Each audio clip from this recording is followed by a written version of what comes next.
Welcome back students. तो आपका स्वागत है हमारे चैनल पे दोबारा। और लास्ट लेक्चर में हमने बुलियन अलजेब्रा स्टार्ट किया था। 2 लेक्चर हमारे कंप्लीट हो चुके हैं। यदि आपने वो नहीं देखे हैं तो पहले वो 2 लेक्चर देख लीजिए। आज हम बुलियन अलजेब्रा के अंदर नया टॉपिक स्टार्ट करेंगे जो है Boolean expression and Boolean function. तो ये हमारा लेक्चर सीरीज स्टार्ट हो चुकी है। और यदि आप मेरे को पहली बार देख रहे हैं तो मैं बता देता हूँ कि मेरा नाम है जोगेंद्र सिंह। ये हमारे चैनल का नाम है Mathshala by Jogendra Singh. I am assistant professor mathematics. I'm graduated from IIT Kanpur and I have cleared IIT JEE with all India rank 1226।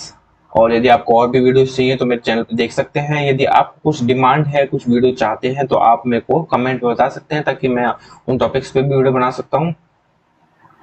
Okay, तो अब हम चलते हैं हमारे आज के टॉपिक पे। उससे पहले मैं थोड़ा सा रिकैप बता देता हूँ। हमने जो बुलियन अलजेब्रा स्टार्ट किया था तो उसके अंदर कुछ बुलियन अलजेब्रा की प्रॉपर्टीज देखी थी। तो ये सारी प्रॉपर्टीज हैं, पिछले लेक्चर मैंने वापस बता दी हैं। और यदि आप इनको देखना चाहते हो तो आप पिछले लेक्चर देख सकते हैं जहाँ पे मैंने एक्सप्लेन किया हुआ है कि सारी प्रॉपर्टीज में क्या क्या रूल्स होते हैं। और इनमें मैंने काफी क्वेश्चन सिखाए थे तो क्वेश्चंस भी देख सकते हो। और आज हम स्टार्ट करते हैं Boolean expression and Boolean function. ठीक है, तो देखिए इसकी बहुत सिंपल है ये टॉपिक। मैं आपको जो जो टर्म्स बताऊंगा, जो डेफिनेशन बताऊंगा, बस आप वो देख लेना, आपके सारे क्वेश्चन सॉल्व हो जाएंगे इसके अंदर। तो देखिए सबसे पहले हम देखते हैं कि Boolean Boolean function and Boolean expression ये क्या चीज है। तो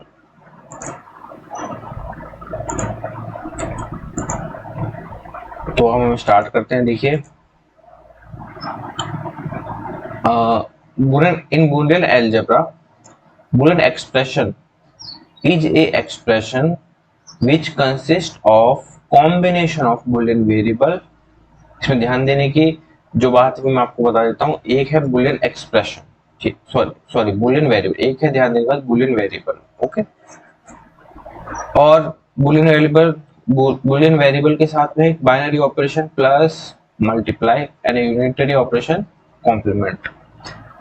तो सिंपल सा ये मतलब है कि बुलियन अलजेब्रा के अंदर यदि हमको बुलियन वेरिएबल लेते हैं x, तो उस x का यदि हम कॉम्प्लीमेंट या वो x ले लें और दूसरा कोई वेरिएबल ले लें तो उन सभी वेरिएबल के डिफरेंट टाइप ऑफ कॉम्बिनेशन जो बन सकते हैं, जिसके अंदर कॉम्बिनेशन में हमको किस प्रकार कॉम्बिनेशन आ रहे हैं। एक तो आप देख सकते हो यहाँ पे कि कॉम्बिनेशन के साथ में हमारे पास बन सकता है एक एक्सप्रेशन में बन सकता है, एक तो प्लस साइन यूज हो सकता है कॉम्बिनेशन में, एक मल्टीप्लाई साइन हो सकता है और एक यहाँ पे कॉम्प्लीमेंट का साइन यूज हो सकता है। तो हमारे ये तीनों कॉम्बिनेशन के साथ हमारे बुलियन एक्सप्रेशन को रिप्रेजेंट करते हैं। और किसी भी बुलियन एक्सप्रेशन को लिखने के लिए हम इस प्रकार से फॉर्मूला यूज करते हैं ई, और ब्रैकेट्स के अंदर वो सारे बुलियन वेरिएबल हैं x1 x2 x3 x4 xn। मान लेते हैं n वेरिएबल हैं तो यहाँ पे उन सभी वेरिएबल्स को लिखा जाता है। तो जैसे एग्जांपल तौर पे हम ले लेते हैं ई x1 x2 तीन वेरिएबल को बुलियन एक्सप्रेशन ले लेते हैं। तो कोई भी तीन वेरिएबल x1 x2 x3 का हम डिफरेंट कॉम्बिनेशन ले लेते हैं। जैसे ले लेते हैं x1 plus x2 into x1 plus x3, ये कॉम्प्लीमेंट ले लो। अब इसमें ये जैसे ये एक एग्जांपल ऑफ बुलियन एक्सप्रेशन होगा क्योंकि इसका वेरिएबल है x1 x2 x3, ठीक है। और हमें कॉम्बिनेशन में हमने क्या क्या लिया है, तो प्लस लिया है, मल्टीप्लाई लिया है, प्लस लिया है और कॉम्प्लीमेंट लिया है। तो ये इनका ऑर्डर किस प्रकार भी हो सकता है, चाहे यहाँ पे इनटू ले लो पहले स्टार्टिंग में, बाद में प्लस ले लो, कॉम्प्लीमेंट बाद में ले लो। इस वजह से ये ध्यान रखना है कि हमारे पास जो वेरिएबल है x1 x2 x3, इन वेरिएबल के अलावा कोई वेरिएबल नहीं होना चाहिए। There must be no variable expect x1 x2 and x3, ठीक है। वेरिएबल कम जरूर हो सकते हैं, ठीक है। जैसे मान लेते हैं ये तो एक एग्जांपल हो गया। सेकंड एग्जांपल पे हम ले लेते हैं जैसे x1 plus x2 into x1 dash plus x2 dash, ये भी एक बुलियन एक्सप्रेशन हो गया, ठीक है। तो इसके अंदर वेरिएबल है, कॉम्बिनेशन है, प्लस मल्टीप्लाई के साथ में, लेकिन यहाँ जरूरी नहीं कि हमने x का यूज किया। तो ये भी एक टाइप ऑफ एग्जांपल किसका हो गया, बुलियन एक्सप्रेशन का हो गया, ठीक है। तो ये हमारे बुलियन एक्सप्रेशन का, जैसे हम वेरिएबल होते हैं, जैसे फंक्शन होता है एक्स वाई का कोई भी फंक्शन होता है तो उसमें कोई फंक्शन वेरिएबल हो सकता है, जैसे X square into Y, X plus Y, X cube into Y, उसी प्रकार से बुलियन एक्सप्रेशन भी कहलाता है। ओके, अब देखते हैं हम कि बुलियन फंक्शन क्या होता है।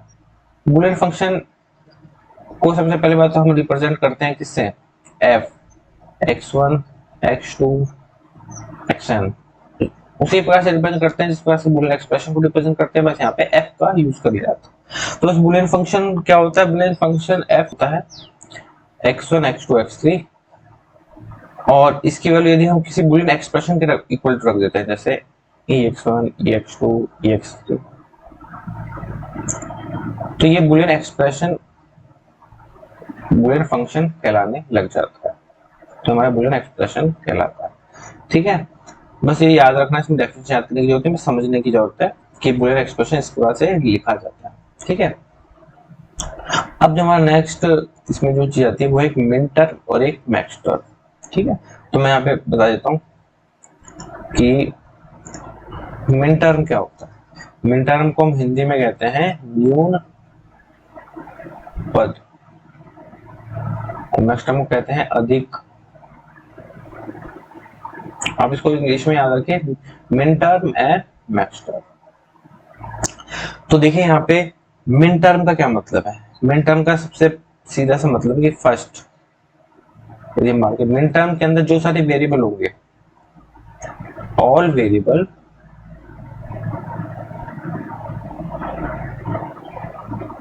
आर कंबाइंड विद डॉट, मतलब मल्टीप्लाई द्वारा,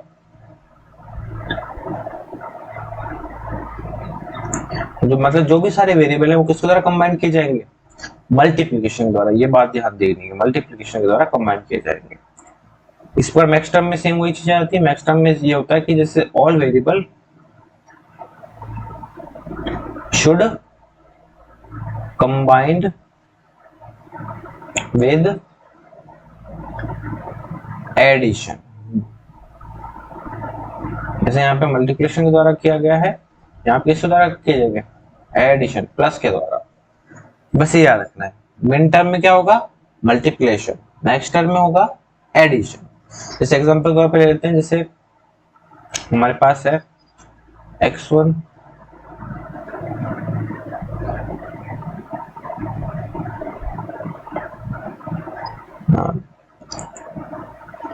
लेते हैं यहाँ पे x1 into x2 into x3। ठीक है, तीन वेरिएबल का ले लेते हैं। तो इसमें देखिए सारे जो वेरिएबल है वो किसके द्वारा कंबाइंड है, मल्टीप्लाई के द्वारा। तो ये क्या हो गया, एक मिन टर्म। यहाँ पे देखते हैं कि वेरिएबल ले लेते हैं जैसे x1 plus x2 plus x3। तो ये क्या हो गया, इसमें वेरिएबल किसके द्वारा कनेक्टेड है, प्लस के द्वारा। तो ये क्या हो गया, एक मैक्स टर्म। अब इस एग्जांपल के तौर पे हम ले लेते हैं x1 into x2 plus x3।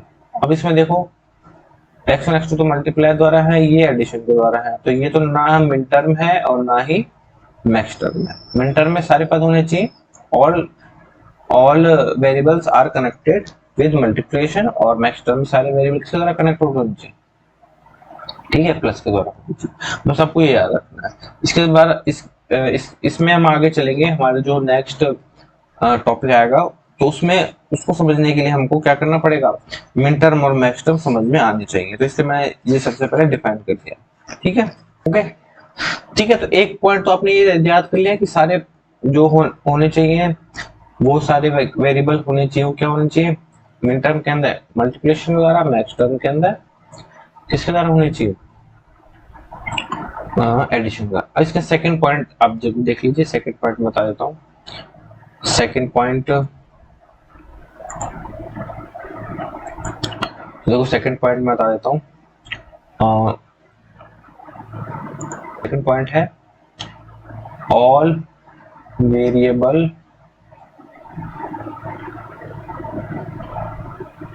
Should be present. इसमें सेम पॉइंट है second, all variable should be.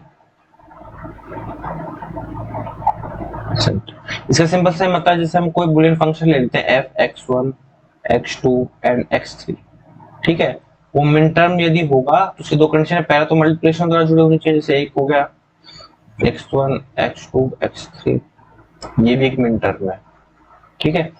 क्यों? क्योंकि इसमें पहले बात तो सारे मल्टीप्लिकेशन द्वारा जुड़े हैं, और second all variable should be present. यहाँ पे x1 x2 तीन वेरिएबल तीनों प्रेजेंट होने चाहिए, x1 x2 x3। एक तो ये मिनट टर्म होगा एक, ठीक है। और एक सेकंड हम ले लेते हैं,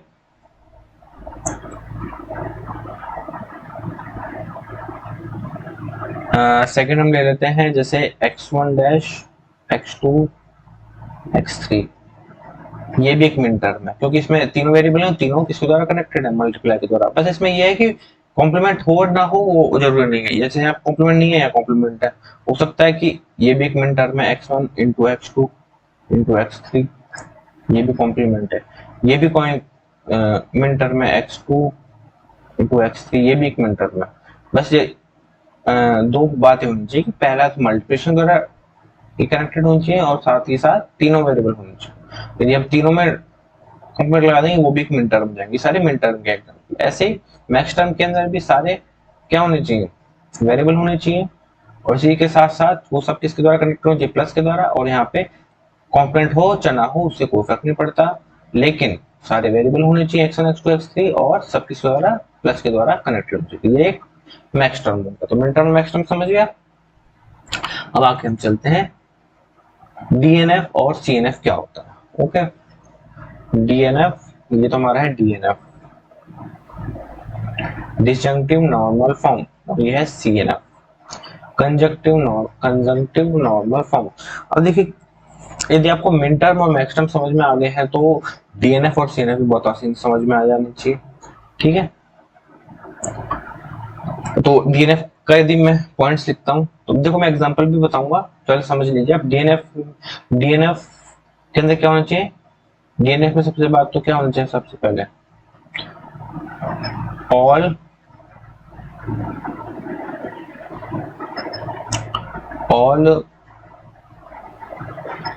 आर मिनट, इसमें क्या होना चाहिए? All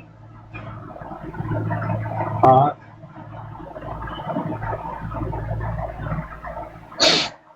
okay. मतलब बता देता हूँ, डीएनएफ जब भी आएगा तुमको याद रखना है मिन टर्म, सीएनएफ जब भी याद आएगा तुमको याद रखना है मैक्स टर्म।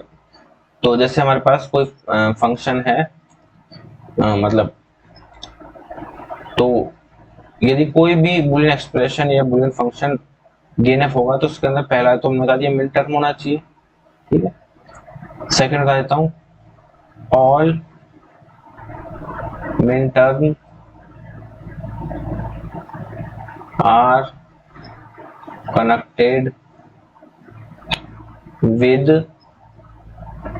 प्लस, ठीक है। ये बात ध्यान देने की, यहाँ पे जो मिन टर्म है वो सारे मिन टर्म किसके द्वारा कनेक्टेड होने चाहिए? वो सारे कनेक्टेड होने चाहिए प्लस साइन के द्वारा, ओके। और यही सेकंड पॉइंट यदि हम देखते हैं सीएनएफ के अंदर, सेकंड पॉइंट देखते हैं तो all max term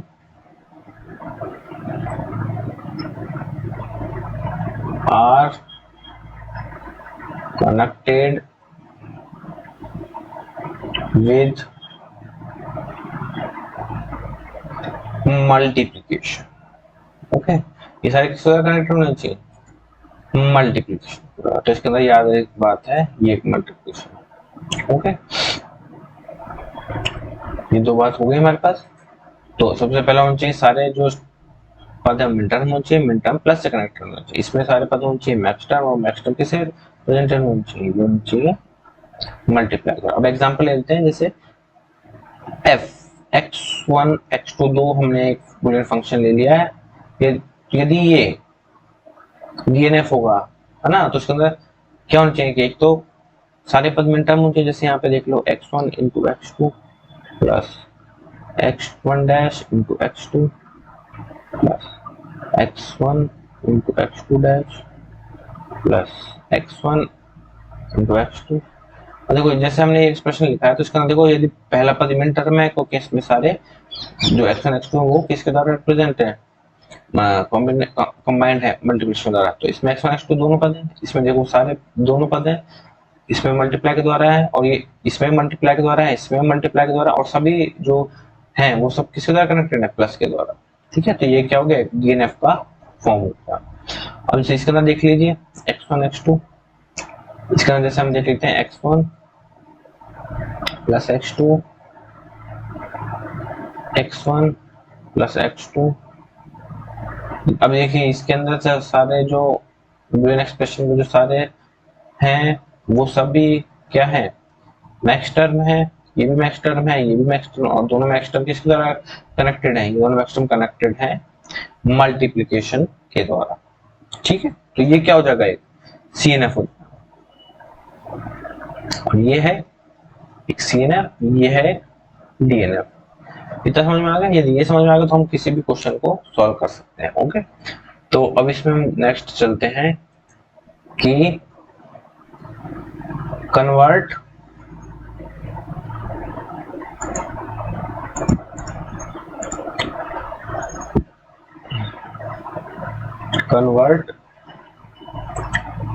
Boolean function into DNF। हमको बूलियन फंक्शन दे दिया जाएगा और कहा जाएगा कि इसको DNF में चेंज कीजिए। अब इसको DNF में चेंज करने का दो स्टेप है, बस आपको क्या याद रखना है, बस दो स्टेप याद रखने हैं। यदि आपको पता चल जाता है कि कोई भी बूलियन एक्सप्रेशन DNF में नहीं है और उसको DNF में चेंज करना है, तो सबसे पहले मैं आपको DNF की डेफिनेशन बता दी। तो वो डेफिनेशन हमको पता है कि ऑल जो सभी पद हैं, ऑल सभी पद क्या होने चाहिए, मिन टर्म होने चाहिए। सभी मिन टर्म मल्टीप्लिकेशन के द्वारा एडिशन के द्वारा जुड़े होने चाहिए। तो किसी भी बूलियन फंक्शन को DNF में चेंज करने के लिए का जो पहला स्टेप है वो फर्स्ट स्टेप है, स्टेप फर्स्ट है कि मिसिंग वेरिएबल, आप पहले देख लीजिए, जो भी मिसिंग वेरिएबल होगा उसको रिप्लेस किससे करेंगे, हम मिसिंग वेरिएबल को रिप्लेस करेंगे 1 से, मल्टीप्लाई करके 1 से रिप्लेस कर देंगे। ठीक है, स्टेप 2 देख लीजिए। स्टेप 2 में क्या है, स्टेप 2 के अंदर है जो 1 है, हमने मिसिंग वेरिएबल में 1 लिखा है, उस मिसिंग वेरिएबल के 1 को रिप्लेस करेंगे उसी वेरिएबल के x प्लस x कॉम्प्लीमेंट से। मान लेते हैं कि x1 वेरिएबल मिसिंग है तो हम 1 की जगह रिप्लेस करेंगे x1 plus x1 dash, x2 missing है तो 1 को रिप्लेस करेंगे x2 प्लस x2 डैश। इसी प्रकार से करते हुए जाना है और फिर आगे वो हमारा क्वेश्चन सॉल्व होता जाएगा। ठीक है, जैसे हम इसमें एग्जांपल ले लेता हूँ।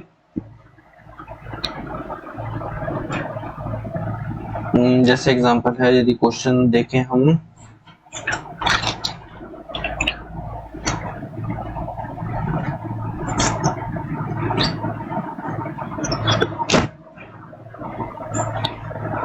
जैसे हमारा कोई बूलियन फंक्शन है f, x1, x2, x3, इसमें 3 वेरिएबल है और उसके अंदर ये एक्सप्रेशन है x1 into x3, x1 into x3 plus x2 into, ये हमारा एक बूलियन फंक्शन है x1 into x3 plus x2 into x3, ये हमारा एक बूलियन फंक्शन है। ठीक है, अब देखिए यहाँ पे सबसे पहले देखिए कि ये क्या, इसको हमको किस में चेंज करना है, हमको चेंज करना है इसको DNF में। तो देखिए तो DNF में हम लोग देखते हैं यहाँ पे जो फर्स्ट है ये मिन टर्म नहीं है क्योंकि यहाँ पे x2 नहीं है। ठीक है, सेकंड देखोगे ये भी एक मिन टर्म नहीं है क्योंकि यहाँ पे x1 नहीं है। वैसे तो यहाँ पे वेरिएबल सारे मल्टीप्लिकेशन के द्वारा कंबाइंड है, यहाँ वेरिएबल मल्टीप्लिकेशन द्वारा कंबाइंड है और दोनों जो है वो प्लस द्वारा कंबाइंड है। लेकिन बस कमी क्या है इसके अंदर, यह है यहाँ पे एक वेरिएबल मिसिंग है इसके अंदर। इसमें मिसिंग कौन सा वेरिएबल है, जैसे यहाँ पे मैंने ऊपर लिखा ना मिसिंग वेरिएबल, यहाँ पे मिसिंग वेरिएबल कौन सा है, x2। यहाँ पे मिसिंग वेरिएबल क्या है, x1। ओके, तो यहाँ पे हम जैसे ऊपर स्टेप लिखा है, मिसिंग वेरिएबल को किससे रिप्लेस करना है, मिसिंग वेरिएबल को रिप्लेस करना है 1 से। तो यहाँ पे हम क्या करेंगे, यहाँ पे हम करेंगे x1 into 1 into x3, x2 को रिप्लेस कर दिया 1 से, प्लस यहाँ पे x1 है, यहाँ पे x1 है मिसिंग, तो x1 को हम किससे रिप्लेस कर देंगे, x1 को रिप्लेस कर देंगे 1 से, ये हो गया x2 into x3। First step complete, missing variable कौन से रिप्लेस कर दिया इंटू 1 से। सेकंड स्टेप में 1 जो हमने लिखा है इस 1 को मिसिंग वेरिएबल के वेरिएबल प्लस उसके कॉम्प्लीमेंट से रिप्लेस कर देंगे। अब यहाँ पे जो 1 है इस 1 को रिप्लेस कर देंगे हम किससे, x1 into x2 plus x2 dash into x3 plus यहाँ पे 1 है, इसको किससे रिप्लेस कर देंगे x1 plus x1 dash into x2 into x3। बस ये हमारा काम कंप्लीट हो चुका है। बस आगे यहाँ पे कैलकुलेशन करनी है। अब इसको हम डिस्ट्रीब्यूटिविटी से ओपन कर देते हैं, तो ये दो पद यहाँ पे दो आ जाएंगे। यहाँ पे एक आ जाएगा x1 x2 into x3 x1 x2 into x3। Second कौन सा आ जाएगा x1 x2 डैश x3।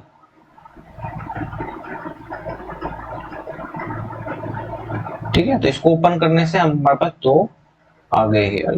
अब इसको ओपन करेंगे तो यहाँ पे कौन सा आ जाएगा, एक आ जाएगा x1 into x2 into x3। एक आ जाएगा x1 x2 x3 आ गया। अब आएगा x1 dash x2 x1 dash into x2 into x3। तो हमारा जो बूलियन एक्सप्रेशन था x1 into x3 plus x2 into x3, ये अब डीएनएफ में चेंज हो है, क्योंकि यहाँ पे प्रत्येक पद क्या है, मिनटर में हर में तीनों वेरिएबल है, प्रत्येक पद में x1 x2 x3 x1 x2 x3 भले ही कॉम्प्लीमेंट हो चाहे ना हो, लेकिन तीनों वेरिएबल होने चाहिए x1 x2 x3 x1 x2 x3 x1 x2 x3। और सभी किसके द्वारा है, प्लस के द्वारा, और अंदर ही कंबाइंड है मल्टीप्लिकेशन द्वारा। बस यहाँ पे एक चीज और दिखती है, यहाँ पे x1 x2 x3, यहाँ पे भी x2 x3, इन दोनों को कंबाइन करके हम लिख सकते हैं। जैसे हमको पता है कि a प्लस a की वैल्यू क्या होती है a, उसी प्रकार से x1 into x2 into x3 plus x1 into x2 into x3, इसकी वैल्यू किसके बराबर हो जाएगी, same x1 into x2 into x3 के बराबर। तो ये वाला एक्सप्रेशन और ये वाला एक्सप्रेशन, इनको कंबाइन करके हम लिख सकते हैं x1 into x2 into x3 plus इस पद को लिख देंगे x1 into x2 into x2 dash into x3, और अब वाला आ जाएगा x1 dash into x2 into x3। तो ये हमारा आ गया डीएनएफ में कन्वर्ट होकर। ठीक है, तो ये एक मेथड था, ये हम इसको नाम दे दो मेथड फर्स्ट मेथड है। इसके दो स्टेप है, स्टेप 1 एंड स्टेप 2। ठीक है, जनरली यही मेथड हमारे काम में आता है। मैं सेकंड मेथड भी बता देता हूँ आपको। वो मेथड क्या है, वैसे वो मेथड सिंपल है, लेकिन वो हर एक क्वेश्चन में अप्लाई नहीं हो सकता है। जहाँ पे वेरिएबल हमारे ज्यादा हो जाएंगे, 4 या 5 वेरिएबल हो जाएंगे, तो वहां पे वो लगाने में हमें प्रॉब्लम आती है। इसलिए हम ये वाला मेथड हमेशा काम में लेते हैं। और देखिए मैं बता देता हूँ, जैसे इसी क्वेश्चन को हम उसी मेथड करके देखते हैं। तो हमारा जो मेथड है, मेथड सेकंड, इसको हम कहते हैं टेबल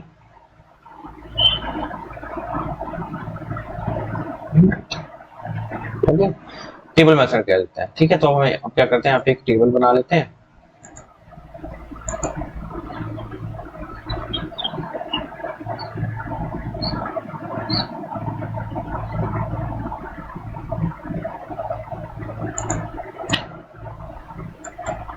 देखिए यहाँ पे हमने एक टेबल बना लिया है। ओके, अब इस टेबल के अंदर बस ये बताता हूँ क्या कैसे एंट्री करनी है। सबसे पहले इसको रो को हम एंटर कर लेते हैं, इंसर्ट रो। ओके, अब देखिए यहाँ पे इस टेबल के अंदर सबसे पहले हमारा क्वेश्चन था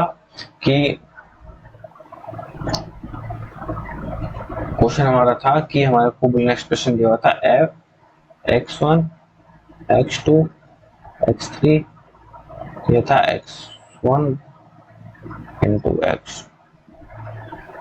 x1 into x3 plus x2 into x। ये वाला क्वेश्चन सेम वही क्वेश्चन है, मेथड दूसरा है। अब देखिए इस टेबल के अंदर यहाँ पे तो हमको फर्स्ट रो के अंदर नाम देना है इसको x1 वेरिएबल के लिए, ये होगा x2 वेरिएबल के लिए, और ये होगा x3 वेरिएबल के लिए, और ये हमारा है फंक्शन f x1 x2। ठीक है, तब हमने कर लिया। अब बस हमको पता है कि बूलियन अलजेब्रा के अंदर जो बूलियन फंक्शन के अंदर जो वैल्यू आती है, कोई भी वेरिएबल वैल्यू लेता है, वो या तो जीरो या तो वेरिएबल ये वैल्यू 0 लेगा या फिर 1 लेगा। इसी प्रकार ये वेरिएबल या तो 0 वैल्यू लेगा या 1 वेरिएबल लेगा, 0 लेगा या 1 लेगा। ठीक है, तो हमको क्या करना है, इन सभी सारी पॉसिबल केस लिखते जाना है। तो देखो मैं सिंपल शॉर्टकट कराता हूँ। सबसे पहले इसके अंदर हमको क्या लिखना है, 0 0 0 0 1 1 1 1, 4 बार 0 4 बार 1। x2 ले सकता है तो इसमें हमको लिखना है 0 0, 2 बार 0 2 बार 1, 2 बार 0 2 बार 1। थर्ड में क्या कर देना है, 1 बार 0 1 बार 1, 1 बार 0 1 बार 1, 1 बार 0 1 बार 1, 1 बार 0 1 बार 1। इससे कोई फर्क नहीं पड़ता, आप कैसे भी ले लो, बस ये मैंने एक तरीका होता है याद करने का। यहाँ पे सारी वैल्यू, सारी पॉसिबल वैल्यू आ गई। फर्स्ट केस के अंदर जहाँ पे वेरिएबल की वैल्यू तीनों x1 x2 x3 तीनों जीरो है, तो तीनों जीरो होंगी तो ये वाली वैल्यू जीरो प्लस जीरो ये वाली वैल्यू क्या आ जाएगी हमारे पास, फंक्शन की वैल्यू जीरो आ जाएगी। जब हमारे पास x1 x2 सेकंड में देखोगे x1 x2 जीरो है और x3 1 है, x1 x2 जीरो है और x3 1 है, तो ये भी जीरो ये भी, दोनों वैल्यू जीरो आ जाएंगी। सिंपल कैलकुलेशन करनी है। x1 की वैल्यू जीरो है और x3 की वैल्यू जीरो, x1 की वैल्यू जीरो तो ये वाला पद जीरो, x3 की वैल्यू जीरो तो ये वाला पद जीरो, तो ये भी जीरो आ जाएगा। इसमें है x1 की जीरो और दोनों 1 है, x1 की जीरो तो ये वाला जीरो और दोनों 1 पे 1 into 1 1, तो ये वैल्यू आ जाएगी 1। इसमें है x2 एंड x3 जीरो, तो x3 दोनों में है तो जीरो जीरो के पूरी वैल्यू जीरो हो जाएगी। यहाँ पे देखिए x1 और x3 1 है, x2 जीरो, तो x2 जीरो होते ये वाली जीरो, x1 x3 होते ये 1 हो जाएगा। यहाँ पे x1 x2 1 1 है और x3 जीरो, x3 होते दोनों वैल्यू जीरो हो जाएंगे। अब इसमें तीनों 1 है, तीनों 1 होते ही क्या हो जाएगा, 1 into 1 प्लस 1 into 1, तो यहाँ पे देख सकते हो 1 into 1 प्लस 1 into 1, ये 1 प्लस 1 हो जाएगा तो फाइनल वैल्यू आ जाएगी 1। ये हमने टेबल बनानी है, बस हमें कुछ भी नहीं किया, बस टेबल बनाई है। अब हम बात करें यहाँ पे डीएनएफ की बात करें ना, तो बस डीएनएफ में याद रखें सेकंड मेथड जब भी हम देखते हैं, डीएनएफ में जो सेकंड मेथड देखते हैं तो डीएनएफ में हमको टेबल के अंदर क्या याद रखना है, टेबल में इंपॉर्टेंस देनी है किसको, 1 को इंपॉर्टेंस देनी है 1। तो मतलब जहां जहां इस टेबल में 1 आ जाएगा उसको हमको लेके चलना है। देख सकते हैं, हाईलाइट कर लेते हैं, तो ये वाली रो के अंदर 1 है, एक ये वाली रो 1 है और एक ये वाली रो 1 है, ठीक है, 3 रो 1 आई है, इनको हमको हाईलाइट करते हुए चलना है। अब देखिए हम कैसे लिखेंगे, हर जो भी रो है उस रो के करस्पॉन्डिंग हम क्या करेंगे, वैल्यू लिखते जाएंगे। ठीक है, यहाँ पे देखिए इस रो के लिए x1 की वैल्यू 0 है, x2 की वैल्यू 1 है और x3 की वैल्यू 1 है। तो हम पहले लिख लेते हैं, क्योंकि डीएनएफ है तो प्रत्येक पद किसके द्वारा क्या होगा, प्रत्येक पद मिन टर्म होगा और मल्टीप्लिकेशन के द्वारा कंबाइन किया जाएगा। तो जहां पे लिख लेते हैं x1 into x2 into x3। अब जहां पे यहाँ पे 0 है उसको उस वेरिएबल के लिए उसको कॉम्प्लीमेंट कर देना, तो x1 के लिए यहाँ पे 0 इसको कर देंगे कॉम्प्लीमेंट, तो इस वाले पद के लिए क्या हो जाएगा x1 dash into x2 into x3। अब इस वाले के लिए देखते हैं, तो इसमें 0 है, पहले लिख लेते हैं x1 into x2 into x3। कौन सा वेरिएबल 0 है, x2 0, तो यहाँ पे x2 पे लगा देते हैं। अब यहाँ पे देखिए x1 x2 x तीनों 1 है, तो इसको हम कर देते हैं x1 into x2 into x3, तीनों 1 है, 0 कोई भी नहीं तो लिखने की जरूरत नहीं, तो बस फाइनल जो तीनों है तीनों का एडिशन करके लिख देंगे। तो हमारा जो फंक्शन है f x1 x2 x3 ये किस प्रकार से हो जाएगा, इन तीनों का एडिशन कर दीजिए, x1 dash into x2 into x3 plus x1 into x2 dash into x3 plus x1 into x2 into x3। Same आप जो पिछला मेथड में किया है वहां से भी हमने यही मिला है और टेबल मेथड से भी हमने यही निकाल दिया है, तो ये हमारा आ गया है डीएनएफ के अंदर। इसको कहते हैं हम टेबल द्वारा करना। ठीक है, अब जो डीएनएफ हमने यहाँ पे किया है ना, डीएनएफ हमने किया है, इस डीएनएफ के अंदर हम बस ये ध्यान देना कि टेबल में इंपॉर्टेंस किसको देनी है, 1 को इंपॉर्टेंस देनी है। ठीक, अब हम देखते हैं कि सीएनएफ में कैसे निकालेंगे। ओके, सीएनएफ कन्वर्टिंग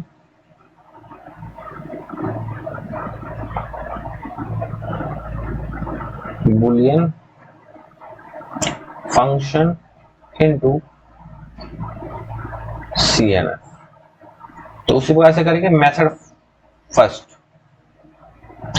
ये मेथड फर्स्ट है, सेम उसी प्रकार से स्टेप 1 उसमें था कि मिसिंग वेरिएबल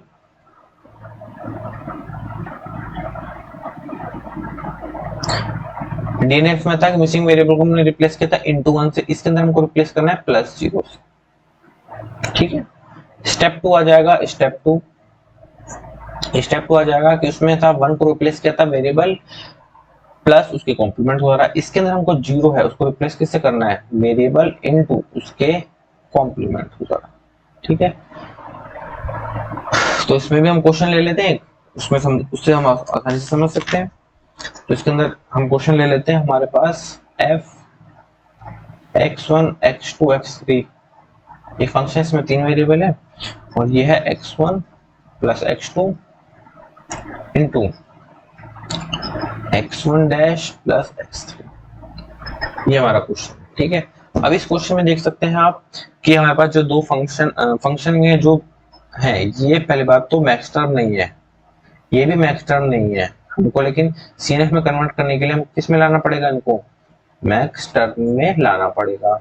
मैक्स टर्म में क्यों नहीं, क्योंकि यहाँ पे x3 एब्सेंट है और यहाँ पे भी क्या है, x2 एब्सेंट है। तो फर्स्ट स्टेप वो लेंगे, मिसिंग वेरिएबल को 0 से रिप्लेस कर देंगे। मिसिंग वेरिएबल यहाँ पे क्या है, x3, तो x1 plus x2 plus 0 into यहाँ पे x1 है, x2 नहीं है तो x2 को 0 से रिप्लेस कर दिया, ये आ गया x3। अब यहाँ पे जो 0 है उसको रिप्लेस करेंगे वेरिएबल और उसके कॉम्प्लीमेंट से मल्टीप्लिकेशन का, यहाँ पे हो जाएगा ये x1 plus x2 plus x3 into x3 का कॉम्प्लीमेंट इंटू ये हो जाएगा x1 dash plus x2 into x2 complement plus x3। बस अब यहाँ पे बस फॉर्मूला लगा देना है, यहाँ पे कौन सा फॉर्मूला लगेगा, a plus b into C, A plus B into C की वैल्यू होती है a plus B into A plus C, तो वही यहाँ पे लगे जाएगा। ये एक तरह से a, ये हो जाएगा b और ये हो जाएगा c। ओपन कर देंगे, ये x3 डैश है हमारा, ओपन कर देंगे तो हो जाएगा x1 plus x2 plus x3 into x1 plus x2 plus x3 dash, ये तो इनको ओपन करने से आ गया। इनटू में क्या चल रहा है, अब इसको ओपन करेंगे इसी प्रकार से ओपन हो जाएगा, तो ये आ जाएगा x1 dash plus x2 plus x3, दूसरा क्या आ जाएगा x1 dash plus x2 dash plus x3, ये आ गया हमारे पास CNF करो, क्योंकि जो प्रत्येक पद है इसमें ये क्या है, मैक्स टर्म है, तीनों वेरिएबल है, इसमें भी सब में इतने वेरिएबल है और सभी किसके द्वारा जुड़े हुए हैं, मल्टीप्लाई के द्वारा। ठीक है, तो ये हमारा क्या आ चुका है, ये हमारा आ चुका है CNF का फॉर्म आ चुका है। अब हम क्या करेंगे, मेथड फर्स्ट हो गया, अब हम देखेंगे मेथड साइड के, मेथड सेकंड, सो हम कहते हैं टेबल मेथड।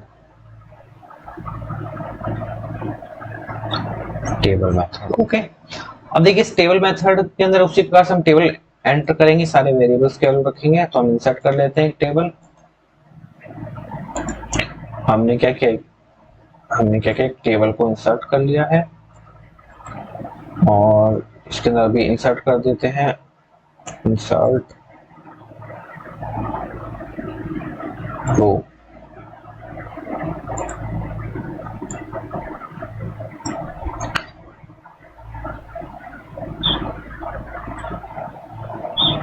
तो जैसे पिछले क्वेश्चन में क्या था उसी प्रकार से हम यहाँ पे करेंगे।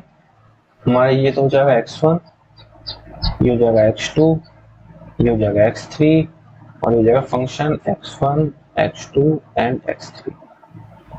ओके, अब हम वो लिख लेते हैं, फंक्शन हमारा था f x1, x2 and x3, ये था x1 प्लस फंक्शन था हमारा x1 plus x2 x1 dash plus x3, x1 plus x2 into x1 dash plus x3, ये हो गया। ठीक है, अब देखिए इसको सेम उसी प्रकार से करेंगे, बस यहाँ पे हम एंट्री स्टार्ट कर देते हैं जैसे पिछले में की थी। ये हो जाएगा 4 बार 0, 1 2 3 4, 1 2 3 4, ये हो जाएगा 0 1 0 1 0 1 0, सॉरी 0 1 0 तो इसमें आएगा, ये हो जाएगा 0 0 1 1 0 0 1 1, और ये हो जाएगा 0 1 0 1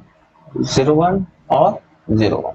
बस पिछली बार की तरह इसमें बस एंट्री कर देना। तो मैं यहाँ पे डायरेक्ट कैलकुलेशन आप करोगे तो यहाँ पे ये वैल्यूज आ जाएंगी। तो मैं यहाँ पे डायरेक्ट आपको वैल्यूज रख के बता देता हूँ। यहाँ पे वैल्यू आ जाएगी 0, यहाँ वैल्यू आ जाएगी 0, यहाँ आ जाएगी 1, यहाँ 1 0 1 और 0। सिंपल कैलकुलेशन है। यहाँ पे आप वैल्यूज रखोगे x1 x2 0 1 0 1 रख के कैलकुलेशन करोगे या मल्टीप्लाई एडिशन करके सारी वैल्यू कर देंगे। बस इसमें इंपॉर्टेंस बस पिछले वाले की तरह अब यहाँ पे क्या करना है हमको, जैसे पिछले वाले डीएनएफ के अंदर हमें क्या किया था, किसको इंपॉर्टेंस दी थी टेबल मेथड के अंदर 1 को दी थी। यहाँ पे इंपॉर्टेंस किसको देनी है, 0 को देनी है। तो जहां जहां टेबल में 0 होगा उसको हम हाईलाइट कर लेते हैं। कहाँ कहाँ 0 है, एक तो यहाँ पे 0 है इन दोनों में, ठीक है, इन दोनों में 0 है, एक है इसमें 0 और एक है इसमें 0। बस अब इनको लिख लेना है हमको। प्रत्येक पद पहले तो क्या होगा, x1 plus x2 plus x3 इसी फॉर्म का होगा। अब किसमें कॉम्प्लीमेंट आएगा किसमें नहीं आएगा वो हम देख लेते हैं। जहां 0 को इंपॉर्टेंस है तो यहाँ पे देखो तीनों 0 है, 0 को इंपॉर्टेंस है तो 0 में हम कॉम्प्लीमेंट नहीं लेंगे, जहां 1 आएगा वहीं कॉम्प्लीमेंट लगाएंगे। इसमें देखो, इसमें कर लेते हैं x1 plus x2 plus x3। देख लेते हैं कहाँ कहाँ 0 आ रहा है, यहाँ 0 आ रहा है, यहाँ x1 और x2 में 0 आ रहा है, x3 में 1 आ रहा है। तो जहां 1 आ रहा है वहां पे कॉम्प्लीमेंट लगाना। तो यहाँ हम लगा देंगे x3 पे आ रहा है तो x3 कॉम्प्लीमेंट हो जाएगा। इसमें लिखते हैं 1 0 0 मतलब x1 plus x2 plus x3। तो 1 इसमें आ रहा है तो इसको कर देंगे x1 dash plus x2 plus x3। यहाँ पे करोगे तो यहाँ किस किस में 1 आ रहा है, x1 और x2 में 1 आ रहा है तो x1 dash x2 dash plus x3। तो फाइनल आंसर क्या हो जाएगा, f x1 x2 and x3। इसका फाइनल आंसर हो जाएगा। जो भी हमने जो भी मैक्स टर्म निकाली इनका, इनको मल्टीप्लिकेशन के द्वारा लिख देंगे x1 plus x2 plus x3 into x1 plus x2 plus x3 dash into x1 dash plus x2 plus x3 into x1 dash plus x2 dash plus x3। तो यहाँ पे ये हो गया किसके अंदर, C एंड F, क्योंकि जो प्रत्येक जो है वो क्या है, मैक्स टर्म है और सभी मैक्स टर्म क्या है, किसके द्वारा अटैच है, मल्टीप्लिकेशन के द्वारा। यहाँ से हमने देख लिया कि कैसे हम किसी भी बुलियन एक्सप्रेशन या बुलियन फंक्शन को डीएनएफ या सीएनएफ में चेंज कर सकते हैं। ठीक है, तो अब इसके अंदर बाद में हम क्या करेंगे, कई सारे क्वेश्चंस भी करेंगे इसके अंदर। वो क्वेश्चंस मैं आपको नेक्स्ट क्लास में बताऊंगा। और यदि आपको अभी तक वीडियो पसंद आई है तो लाइक कर देना, चैनल को सब्सक्राइब कर देना, और जब तक हम मिलते हैं नेक्स्ट वीडियो में।